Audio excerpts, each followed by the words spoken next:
جاك علينا يا راجل. تتزوج؟ متزوج. طيب زوجك الثاني؟ انت تشي تودي فيه ولا ايش؟ ها نزوج بابا؟ لا. ليش؟ نزوج بابا؟ ها؟ ايوه هذا رضا. طيب هذا البنت قالت لا والولد قال هذا عصابه معي. طيب في نفسك تزوج الثانيه؟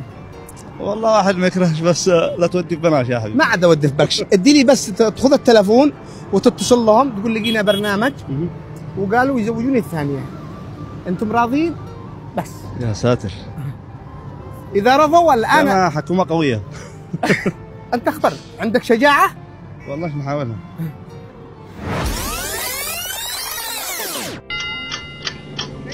سلام. انت انا موجود بالشارع. ها؟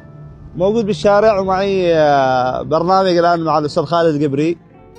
ايوه. وقالوا شو يزوجونا الثانيه، ايش رايكم؟ لا. ها؟ كيف؟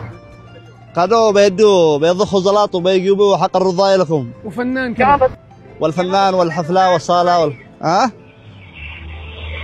بطلني وقع القوارير. كيف؟ معنا تنور بالبيت. معهم تنور بالبيت. بنبيعه. كيف؟